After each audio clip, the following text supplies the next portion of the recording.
Housie. Number one, Mr. Speaker. The Prime Minister. Thank you, Mr. Speaker. Mr. Speaker, I join with you in welcoming the United States Ambassador to see our deliberations today in Prime Minister's Questions. Mr. Speaker, I recently announced at Prime Minister's Questions that I would be chairing a Serious Violence Summit, and I can inform the House that this will take place next Monday. The summit will bring together ministers, community leaders, agencies and experts to explore what more we can do as a whole society to tackle the root causes of serious violence, as well as intervening with those most at risk.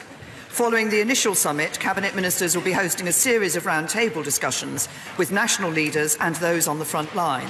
And this will complement the recent announcement of a £100 million violence reduction fund targeted at hotspot areas, along with the £200 million youth endowment fund that is being established this week. Mr. Speaker, this morning I had meetings with ministerial colleagues and others. In addition to my duties in this House, I shall have further such meetings later today. Stuart Housie. I wish the Prime Minister well with the serious violence discussions he's having.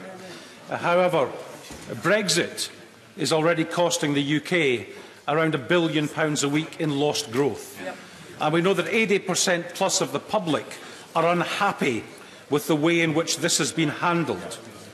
This is not the fault of Guy Verhofstadt, Michel Barnier, Donald Tusk or any MP in this House voting according to their conscience. That fault lies with the Prime Minister, who is the architect of the withdrawal deal. So can she finally concede to the House? She is liable, responsible, culpable for the chaos which is the Brexit debacle, and when she will be resigning. Prime Minister. To the honourable gentleman. The Brexit deal delivers on the result of the referendum. Now, the honourable gentleman has a different view to me. I know he doesn't want to deliver on the result of the referendum. He wants to try and keep the United Kingdom in the European Union. 17.4 million people voted to take us out of the European Union, and that's what we're going to do. Andrew Bridgen. Thank you, Mr. Speaker. North West Leicestershire voted overwhelmingly to leave the European Union, and for the past 2 years, the Prime Minister has told my constituents on over 100 occasions that we'll be leaving on the 29th of March 2019 with or without a withdrawal agreement. At the last minute, she begs our EU masters for an extension to Article 50, delaying our departure. Does my right honourable friend realise that the good people of North West Leicestershire, they will forgive her for this? Mr. Speaker, they're good people, but they're not stupid people, and they will never trust the Prime Minister again. Can I say to Prime Minister that I hope that the message he will take back to his constituents is a very simple one, which is we can indeed guarantee delivering on Brexit. We can guarantee delivering on Brexit if this week he and others in this House support the deal. Thank you, Mr. Speaker. This chaotic and incompetent government has driven our country into chaos. You know the scale of the crisis, Mr. Speaker, when the TUC and the CBI are united in writing to the Prime Minister saying that a Plan B must be found to protect workers, the economy and the Irish border. My question on Monday went unanswered. So will the Prime Minister now say what is her Plan B? Prime Minister. Can I say to the right honourable gentleman, as he knows, we are continuing to work to ensure that we can deliver Brexit for the British people and guarantee that we deliver Brexit for the British people. We have a deal which cancels our EU membership fee, which stops the EU making our laws, which gives us our own immigration policy, ends the common agricultural policy for good, ends the common fisheries policy for good. Other options don't do that. Other options would lead to delay, to uncertainty and risk never delivering Brexit. Mr. Speaker, the only problem with the Prime Minister's answer is that her deal has been twice defeated in this House by, in one case, Mr. Speaker, the largest ever majority by which a government has lost a vote in our recorded parliamentary history. Reports today suggest that a former Conservative Prime Minister is telling Conservative MPs that pursuing a customs union with the EU is the best way of getting Brexit over the line. Does she agree with him, and will she be supporting any motions for a customs union this afternoon?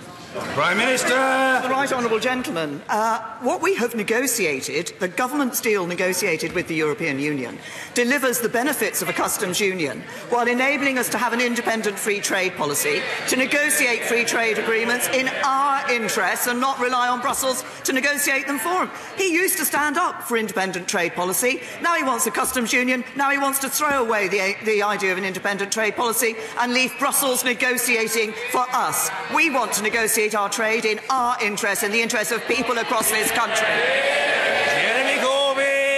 She knows perfectly well that our policy is for a customs union in order to protect jobs, in order to protect society, and she will also know that the TUC and the CBI have called for a customs union as part of a deal. In fact, the letter wrote to all MPs yesterday saying a deal that delivers a customs union and strong alignment between the UK and the EU rules is the preferred outcome for the business community. So it's a bit strange when a Conservative Prime Minister says she doesn't want what the business community want. These are indeed strange times, Mr. Speaker. Can the Prime Minister say why she will not include a customs union in the options that will be discussed today? Prime Minister! Can I ask the Right Honourable Gentleman that he doesn't just read the question that he thought of previously, but actually listens to the answer that I gave to his previous question. And I will repeat it again, because the Right Honourable Gentleman stood on a platform to be able to do trade deals, to have an independent trade policy and to deliver Brexit. His policy on customs union breaks the first promise. He's never explained why he wants to abandon an independent trade policy, and his policy on a second referendum breaks his second promise. Whatever happened to straight talking on his politics? Mr. Speaker, the Prime Minister doesn't seem to realise that she doesn't have a deal that's been supported by this House, and that our proposals for a customs union do give us alignment on workers' rights, consumer standards and environmental protection, and do not begin with a race to the bottom, which is what she and many on her front bench actually want. Earlier this week, Mr. Speaker, the Business Minister resigned from the government, saying the government's approach to Brexit was playing roulette with the lives and livelihoods of the vast majority of the people of this country. Why is she prepared to carry on risking jobs and industry in another attempt to yet again run down the clock and try to blackmail the MPs behind her into supporting a deal that's already been twice rejected? Prime Minister! Say to the Right Honourable Gentleman, we have been negotiating in order to protect jobs. What he says about a race to the bottom is wrong. As he well knows, we have been working across this House. It is absolutely clear in the political declaration that we agree to not falling back in workers' rights, but also we are a government that has enhanced workers' rights. The UK... There's the problem. The Labour Party can never stand it when they are told that Conservatives have stood up for workers, because that's what the Conservative Party does. We've enhanced workers' rights. We stand up for workers with our tax cuts, with our national living wage and with higher employment. In a straight question to the Prime Minister, she was unable to guarantee what's called dynamic alignment with European standards, and she knows full well that the Labour proposals are to use the EU standards as a baseline from which we would improve them, including giving workers full rights at work from day one of their employment and ending zero-hours contracts and many other things. In his resignation letter, Mr. Speaker, the Business Minister also said to the Prime Minister that he hoped she would now act in the national interest and enable Parliament this week to find a consensus negotiating position. If today or on Monday a consensus alternative plan emerges across the House, will the Prime Minister accept that decision of the House and accept it as the basis for the UK's negotiating position with the EU henceforward? Prime Minister! Well, gentlemen, the objective that we should all have is being able to guarantee, the objective we should all have is being able to deliver Brexit and guarantee delivering Brexit to the British people. And the right honourable gentleman stands there and asks me and raises this issue of workers' rights. We've been very clear about non-regression in relation to workers' rights and environmental standards. He shakes his head. It's in black and white in the political declaration that has been agreed. But we've also been clear. He ends his question, and I'm hearing the Shadow Trade Secretary is shouting from a sedentary position about the wishes, about listening to Parliament. What we are going to do on workers' rights is say that actually no, we won't simply accept automatically what the European Union does. We will listen to Parliament and give Parliament a say in that. I thought he wanted Parliament to have a say in these things. That sounds awfully like a recipe for regression away from those standards and damaging workers' rights. Mr. Speaker, after the two largest defeats ever in parliamentary history, surely the Prime Minister should be listening to Parliament. She didn't answer my question about whether or not an agreement reached in this House would become the negotiating position of the government. I think the House, and perhaps more importantly, the whole country, deserves to know the answer to that question. Mr. Speaker, this country is on hold while the government is in complete paralysis. The vital issues facing our country, from the devastation of public services to homelessness to knife crime, have been neglected. The Prime Minister is failing to deliver Brexit because she can't build a consensus, is unable to compromise and unable to reunite the country. Instead, she's stoking further divisions, she is unable to resolve the central issues facing Britain today, and she is frankly unable to govern. The Prime Minister faces, Mr. Speaker, a very clear choice. The one endorsed by the country and many of her own party: either listen and change course or go. Which is it to be? Yep. Prime Minister! Can I just say, the right honourable gentleman raises the question of the indicative votes tonight. I actually answered that question in this House earlier this week. But he might want to talk to his shadow Brexit secretary, who's made clear that actually the Labour Party won't commit to supporting the result of any of the indicative votes tonight. And then he talks about what's happening in this country. Well, let's just look at what is going to be happening in this country next week.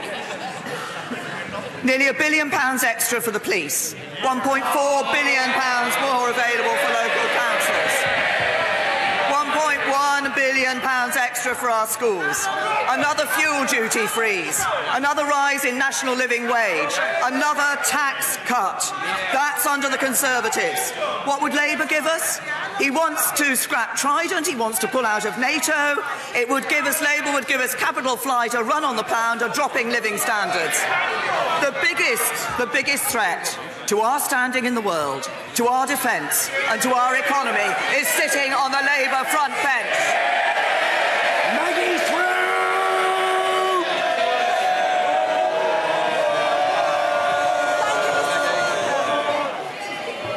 Thank you, Mr. Speaker.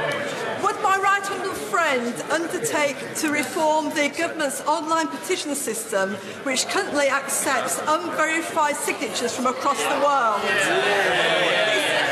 This fundamental flaw can produce an inaccurate reflection of public opinion on important issues, such as revoking Article 50, and leaves our democracy potentially under threat from the manipulation from foreign state aggressors.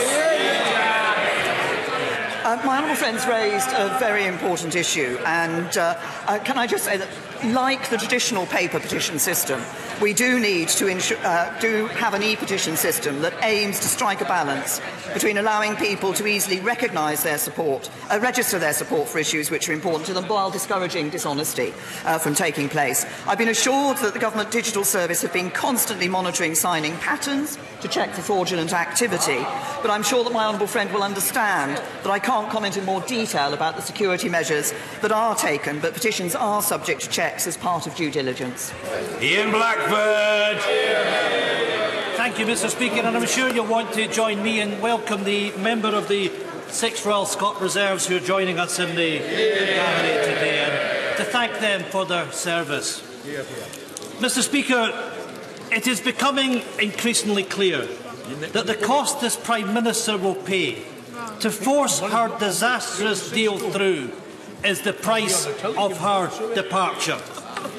Yet again, another Tory Prime Minister is willing to ride off into the sunset and saddle us with a crisis in the UK and an extreme right-wing Brexiteer coming into Downing Street.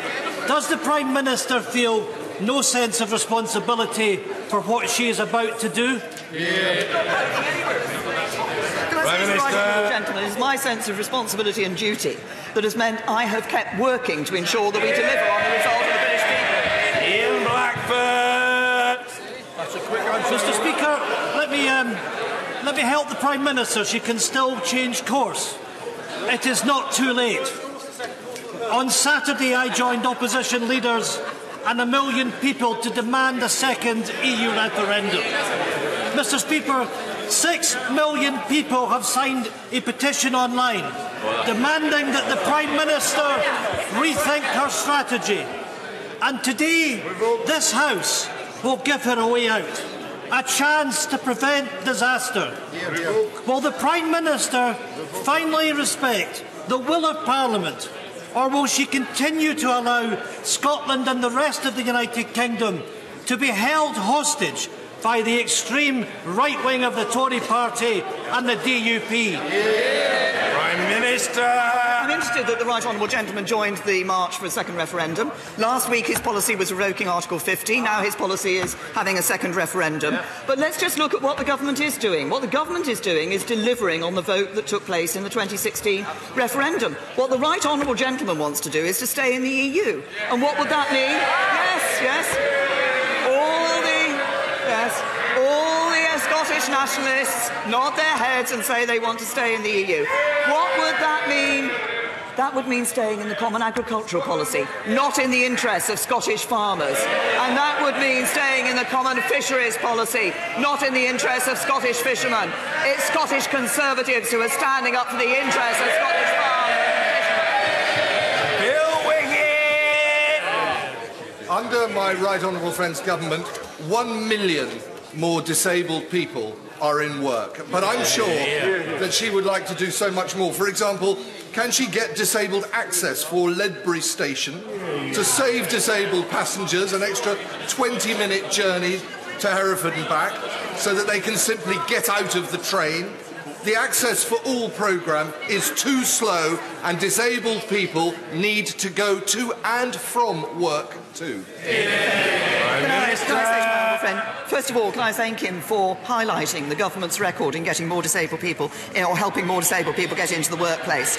We do want to tackle the injustices that are facing disabled people, and as he says, if we're going to enable disabled people to go as far as their talents will take them, we need to ensure they have access to work and are able to travel to that work as everybody else does, easily and conveniently and confidently. So our Access for All programme has got an additional 300 million of funding to upgrade historic station infrastructures. I understand Ledbury Station is being considered for part of that funding, and we expect to make an announcement shortly. Chris Elmore! Violent crime has risen by 19%. Robberies have risen by 17%, and we've all seen the devastating and tragic impact of the increases on knife crime in our communities. This is the reality of the Prime Minister's reckless cuts since 2010, with youth centres closed, police budgets slashed, and the closure of all early intervention services across the UK. Can I plead and beg with the Prime Minister to understand that we need more real investment before any more lives are lost? Prime Minister! I know that South Wales Police are actually getting an increase in their budget in 2019-20, over 2018. And I would simply say to the Honourable Gentleman that we have protected police funding since 2015, in direct contrast to a Labour Party that suggested that police funding should be cut by 10%. Jack Lepresti! Thank you, Mr. Speaker. Now, when I've asked on previous occasions why we cannot stop this ongoing politically motivated witch hunt of our Northern Ireland veterans, the answer has always been that we cannot interfere with the judicial process. But surely the Good Friday Agreement was entirely predicated on interfering with the judicial process, letting convicted terrorists out of prison, royal pardons, providing letters of comfort to terrorists on the run.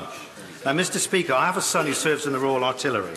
Gunner Michael Lepresti, the fourth member of his family generation to do so. So can my right honourable friend assure him, or reassure him, that when he goes on an operational tour, which he's very keen to do so, that if something goes wrong, officers lose control of the situation, terrible mistakes are made, that in 50 years' time he won't be dragged out of bed at 6 in the morning, taken to a police station, questioned and then charged with murder? Minister. First of all, can I say to my honourable friend, can I congratulate Gunner Lepresti and commend him for his service that he is giving to our country.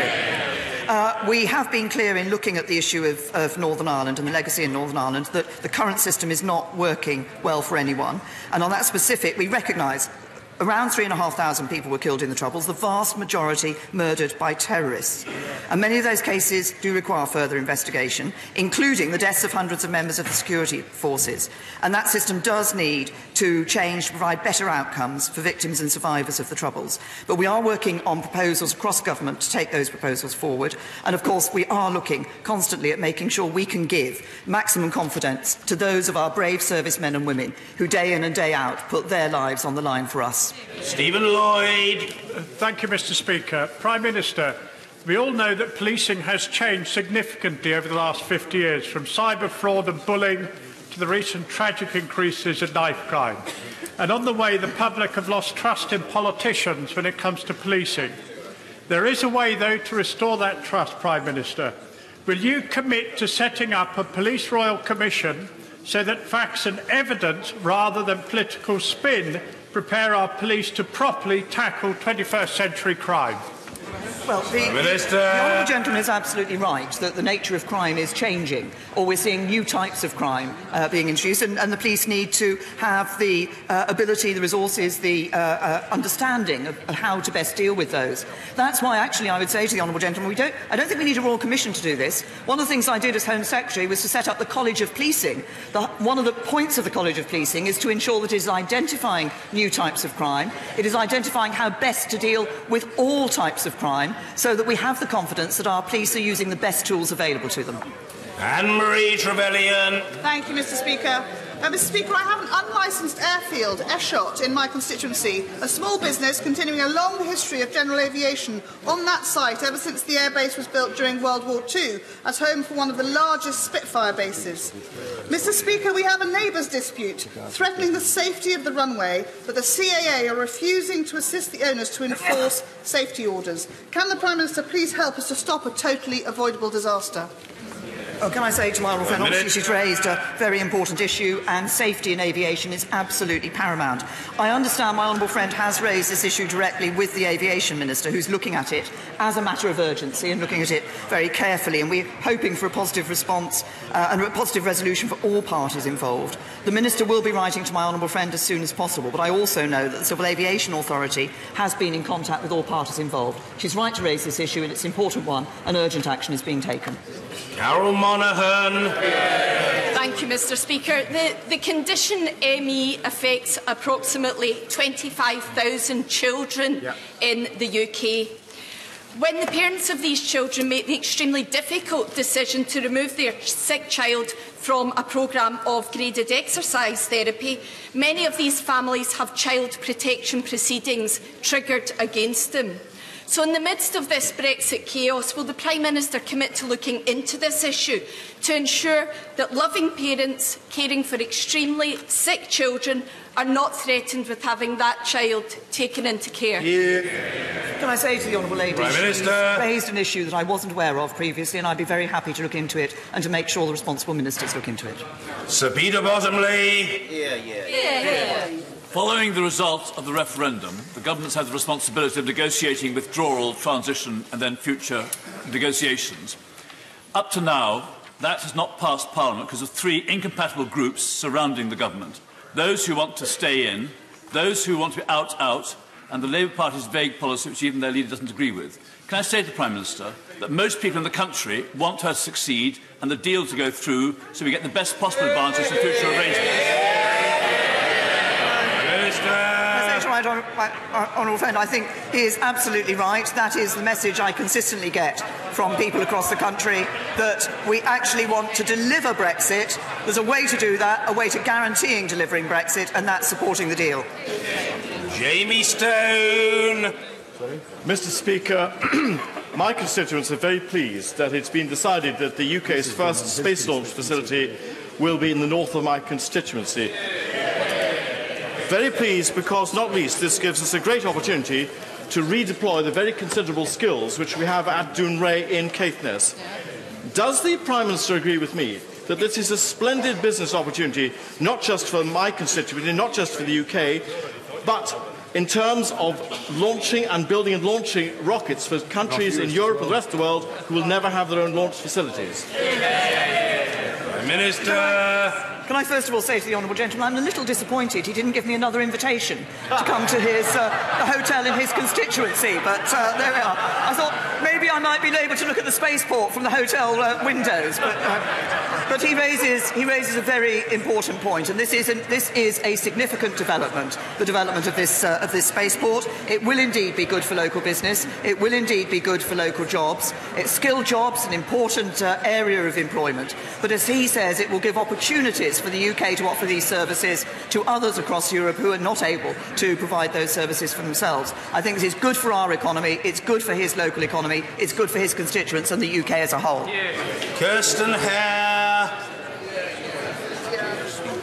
Professions, those in the armed forces don't get to choose where they are stationed, but those in Scotland are undoubtedly delighted to serve there. Over 7,000 of our armed forces personnel in Scotland are penalised by Nicola Sturgeon's In my view, that is simply unfair. So will the Prime Minister commit to extend the compensation that the UK Government paid to armed forces based in Scotland last year for another year? Because, Prime Minister, we need to send a very clear signal that the Scottish Government are prepared to penalise those in our armed forces personnel, but it's this Conservative UK Government that will always ensure those that put their life on the line for our country will come first.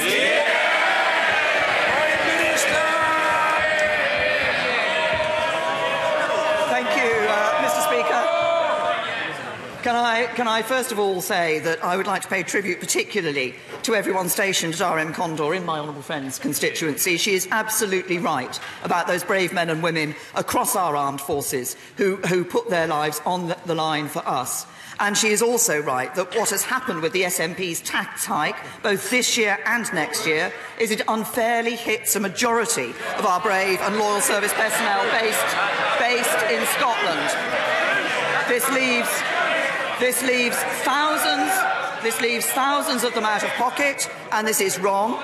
So we will therefore again be providing financial mitigation payments to those negatively impacted for the tax year 2019-20 by these Scottish income tax hikes, and by that Scottish income tax being higher than the UK, and a single financial mitigation payment will be made retrospectively in 2020. The Scottish Government may ignore our armed forces. We stand by them. Diana Johnson. Mr. Speaker, no matter what happens with Brexit, I'm sure we can all agree that we need a new industrial renaissance in the north.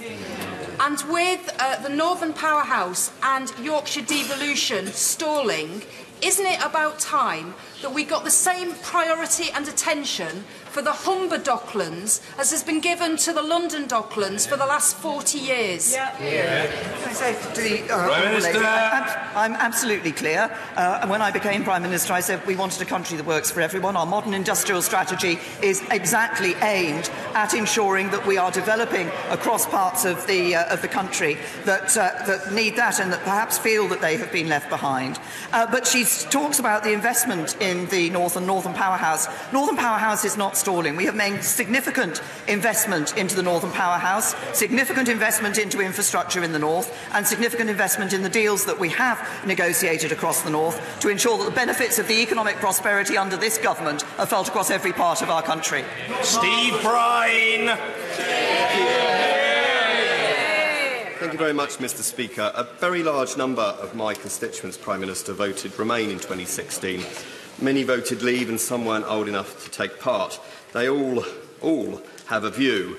What I think they and their MP overwhelmingly want now is a clear desire to leave the EU with a deal, So we exit the EU in a safe way that protects our economy and their jobs and just lets us move on. In the long term, we want a deep and special relationship with the European Union while embracing the opportunities of the 168 countries who are not part of it. So just so I'm clear, and just between us if she likes, before I vote this evening, can the Prime Minister confirm that none of this is contrary to the manifesto that she and I stood on 2 years ago? Prime Minister! First of all, can I thank my honourable friend for the excellent work he did as a minister. He was an exemplary minister, and I'm sorry that he felt necessary to resign from the government. He's raised the issues of a deep and special partnership with the European Union. We do indeed want that. We also, as he said, want to embrace the opportunities of the 168 countries who are not part of it with an independent trade policy. And that is precisely what is delivered by the deal which the government has negotiated with the European Union. And we can guarantee what he asks about, which is to leave the European Union, to do it with a deal, to do it in a safe way, by ensuring that the deal is supported and we leave the European Union as set out by the EU Council on the 22nd of May. Thank you, Mr. Speaker. Newcastle voted 50.7% to 49.3% to remain. It divided our city, and I was determined we should not have to vote again. But this is a complete shambles. Parliament gridlocked, government paralysed, businesses stalled, jobs lost, households stockpiling, our global reputation trashed, and the Prime Minister incapable of holding her cabinet together, never mind the country. Will she not consider the possibility that she is making a terrible mistake? If the Honourable Lady wants to ensure that we are able to deliver on the overall vote of the referendum, to do that in a way that protects jobs, that protects our union and protects our security, and to do that in a way that is orderly, that guarantees Brexit for the British people. She said she didn't want a second referendum. If we are going to guarantee Brexit, and I suggest to the Honourable Lady that she gets behind the deal, and then we can guarantee that Brexit. Sir William Cash. Two days ago, I asked the Prime Minister if, as absolutely required under the Ministerial Code and the Cabinet Manual, she sought the Attorney-General's advice relating to her authorisation of the extension of the exit date, and would she publish this advice. She refused to answer. Distinguished lawyers and former judges are convinced that the so-called international agreement is unlawful. I sent her a letter about this yesterday. The Joint Committee on Statutory Instruments has not yet considered the regulations at all. The motion to approve the regulations come before the House this evening. The European Scrutiny Committee and the Joint Committee will need to see the advice of the Attorney-General before the end of today, when the motion is going to be received by the House. Will she produce the advice of the Attorney-General? Where is it? And will she withdraw the motion this evening? Prime Minister! Can I say to my honourable friend, it is a matter of international law that the date of the UK's exit has been changed. The purpose of the SI this evening is to reflect that change in domestic law. Should the SI not pass, there would be severe uncertainty for citizens and businesses. There would be contradictory provisions between EU rules and UK rules, but it would be clear that the date of our exit had changed. The House of Commons voted to seek an extension to Article 50. An agreement was reached with the European Union Council in relation to that. He's raised the question of commencement order with me previously. The commencement order is due to come into place on the date that we leave the European Union. Now, my honourable friend, I know, wants to leave the European Union, and we can, of course, leave the European Union if, I dare suggest to my honourable friend, he cares to back the deal and we can guarantee leaving. Afzal Khan. Thank you, Mr. Speaker. This weekend, The Guardian reported that 15 Tory councillors who were suspended for Islamophobia or racism had been quietly reinstated. The Conservative Party has so far failed to quell fears that they are in denial about Islamophobia. Since I asked the Prime Minister about this in June 2018, there has been no concrete action. Will the Prime Minister instruct her party chairman to respond to the 3 letters I've sent him on this subject? And when will the Tory party adopt the APPG British Muslims definition of Islamophobia as the Labour Party, the Lib Dems, Plaid Cymru, the Mayor of London and councils across the country have done? Prime Minister. The honourable gentleman, that the Conservative Party has a complaints process which deals with complaints of Islamophobia and complaints of any other sort against councillors or other members of the party. It is absolutely clear that discrimination or abuse of any kind is wrong. We take action against where there are cases of discrimination or abuse. He says we haven't acted since, I think, 2018 when he raised this issue. We have acted on cases that any allegations that are brought before the party chairman takes this very seriously, and we will continue to do so. That's not true. John Barron. Most of us want a good deal, prefer a good deal to no deal at all. But may I urge the Prime Minister to ignore the dire forecast should we leave on WTO terms. It is these same people who predicted doom and gloom in 2016 if we voted to leave. Since then, we've had record low unemployment, record high investment and record manufacturing output. They were wrong then, they're wrong now, and by doing so, we could be leaving as per the legal default position of Article 50, which is without a deal. Prime Minister. Can I say to my honourable friend, he references leaving on WTO terms. Of course, what I want to be able to do, and what I think is right, and what the government considers right for the United Kingdom, is for us to be able to negotiate trade agreements with countries around the world that give us a better operation with those countries rather than just the WTO basis, but also to be able to negotiate that good trade deal with the European Union. That's what we want to see, a good trade deal with our nearest trading neighbours and opportunities for good free trade agreements around the rest of the world. Jim Shannon. Thank you, Mr. Speaker. I want to ask the Prime Minister a very important question as well. With 1,152 people living with dementia in my constituency of Strangford alone, and with the cost of society across the whole of the United Kingdom of Great Britain and Northern Ireland to be £30 billion by the year 2021, what commitment can the Prime Minister do to increase dementia research into new avenues of discovery that could potentially lead to a cure or treatment? And would the Prime Minister commit government annually to just 1% of the societal cost of dementia for research?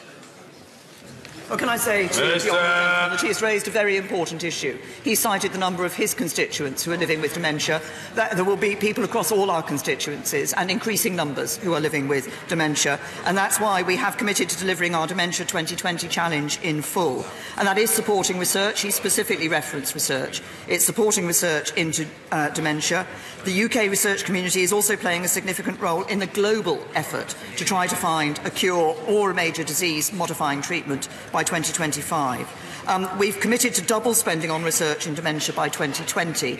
That's the equivalent to around £60 million per annum, and we're on track to meet this. And as he has referenced in his question, much of this investment is indeed for research to better understand the nature of dementia, to inform the development of future treatments and to find ways actually to prevent the onset of the condition. If we can prevent the condition, of course, that is the best route to take. But meanwhile, we look to see what better treatment we can provide for those with this condition. Mike Wood. Mr. Speaker, 30 years ago, Margaret Thatcher told the UN General Assembly that the threat from global warming needed an equivalent response from the whole world.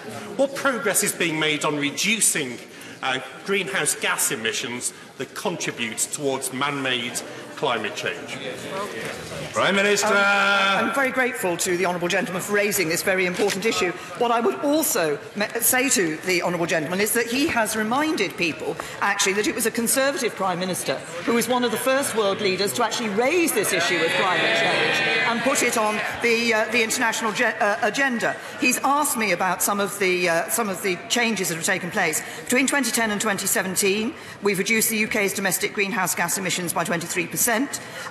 Nearly 50% of UK electricity came from low-carbon sources in 2018, and UK CO2 emissions have fallen for 6 years in a row. That is just a few of the achievements that we have under a record as a government. But of course, we continue to work internationally to help deal with this issue, and that's why we believe it is so important to adhere to and remain part of the Paris Climate Change Agreement.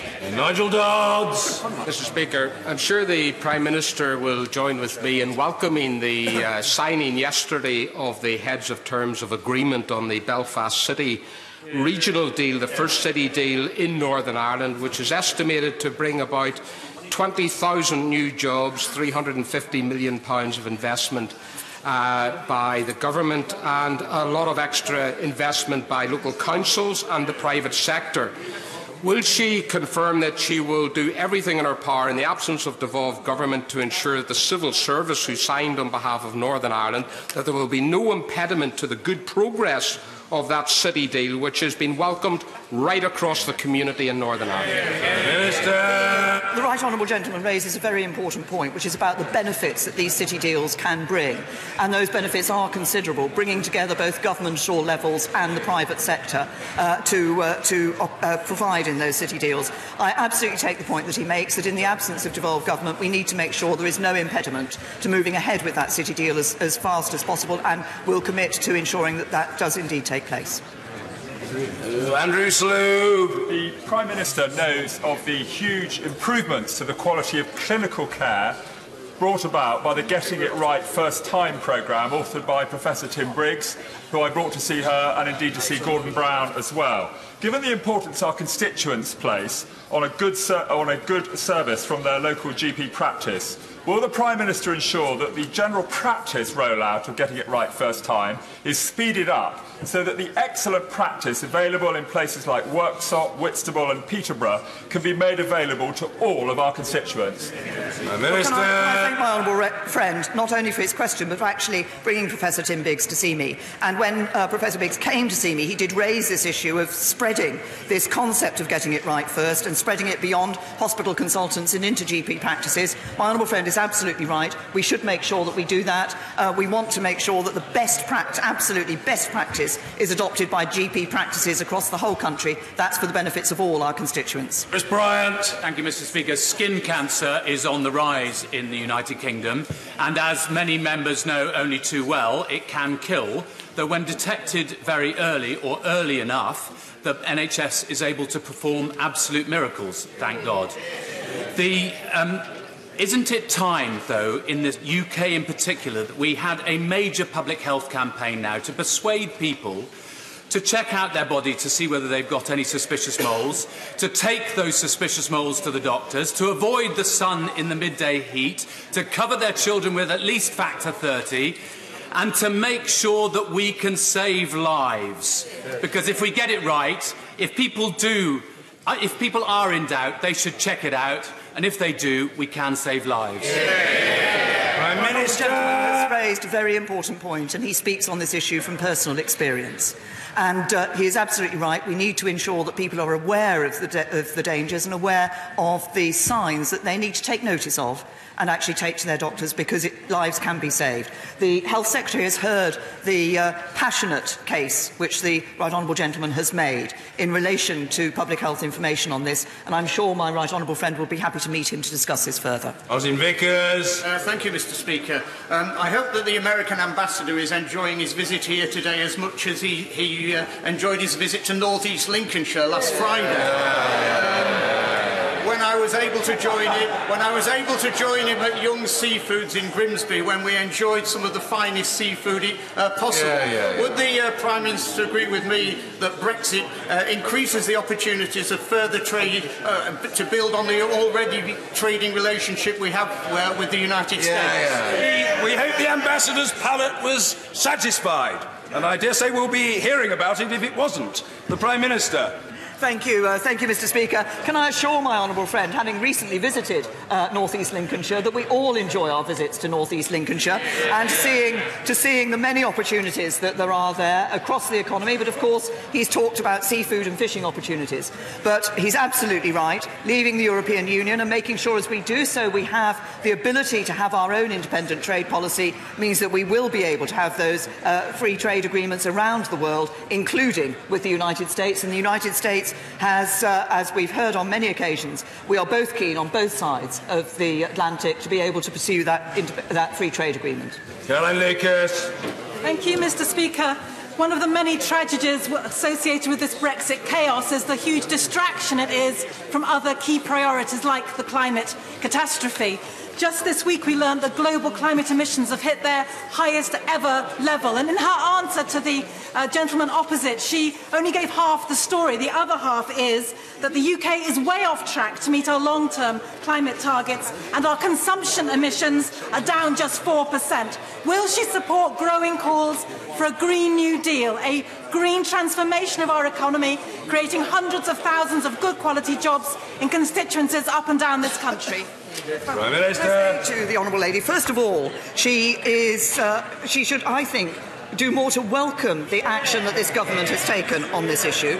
Secondly, she will have noted that clean growth is one of the challenges that we have set in our modern industrial strategy. For a long time, people used to say that it wasn't possible to deal with climate change and environmental issues without damaging the economy. That is absolutely wrong. Actually, what we do in clean growth is a very good opportunity for us to take economic benefits. And when I visited North East Lincolnshire and went to Ørsted, I saw the work that they're doing in offshore wind fields, which is making a huge impact in relation to renewable energy in the United Kingdom. And we stand, and I'm pleased that this government is looking to the opportunity of actually hosting COP26 here in the UK. Order.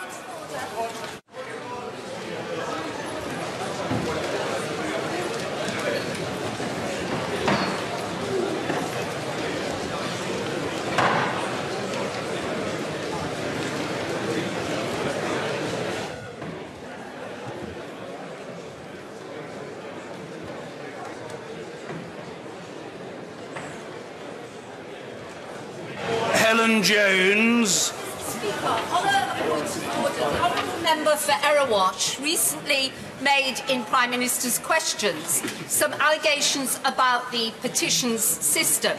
Can I point out that the petition to revoke Article 50 had 96% of its signatures from the UK, and that the Government Digital Service has in place both automated and manual systems to detect bots and other fraudulent activity. And, Mr. Speaker, can you do anything to ensure that if members wish to undermine what is the most successful parliamentary petition system in the world, they do so on the basis of facts and find out those facts from the committee before they raise them in this chamber?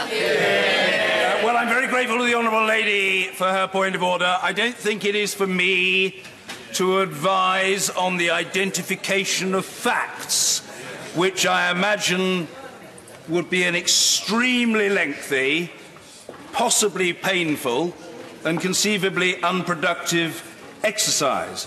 However, I don't treat the honourable lady's point with levity. I will not arbitrate between the honourable lady and the honourable member for Erewash, and no one would expect me to do so. What I would like to do, however, is to acknowledge the outstanding work of the Petitions Committee under the august and respected chairmanship of the honourable lady, and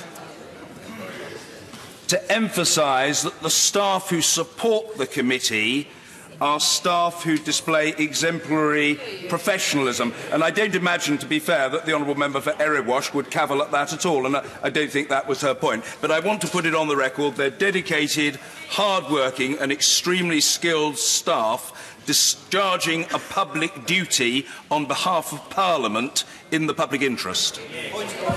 Yes, of course, I will come to the honourable gentleman. Point of order, Vicky Ford. Speaker, in order to come into the House of Commons today, coming from the tube, one has to walk past a large poster saying death, and then underneath it the words "to democracy." Now, it's not clear how those protesters want to carry out their death wish, whether it's to democracy or to those of us who are elected as part of democracy, or to members of staff who work for us as democratically elected staff.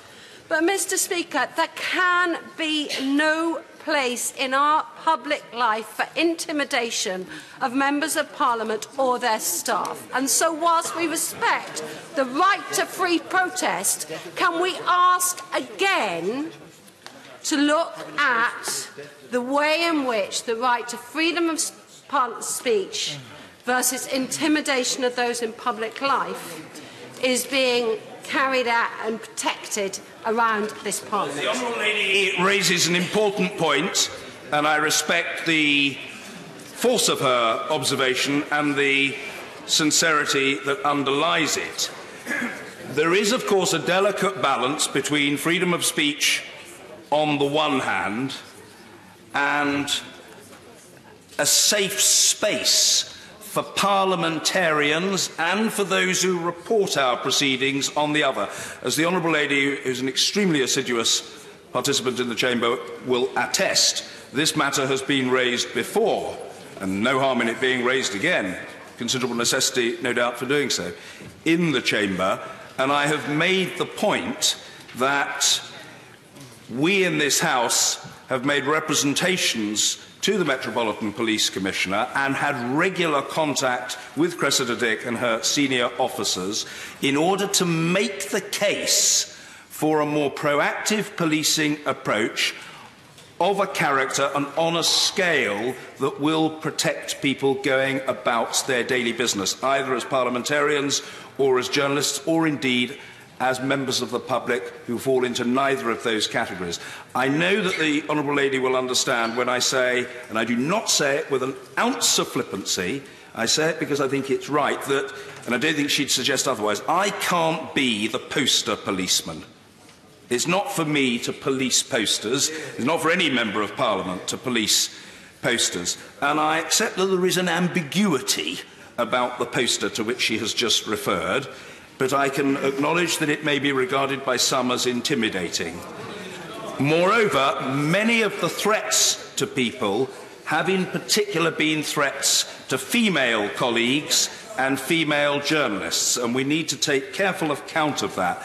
I will relay the Honourable Lady's remarks to Eric Hepburn, the Parliamentary Security Director, and as necessary, we'll have further discussions with the police.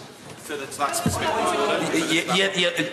will come to the Honourable Gentleman, but I did promise the Honourable Member for Shipley, and it would seem unkind to deny him a moment longer. Point of order, Mr. Philip Davis. I'm very grateful, Mr. Speaker. Recently, the Shadow Secretary of State for Transport, who was in his place, came and made a very welcome visit to the ship.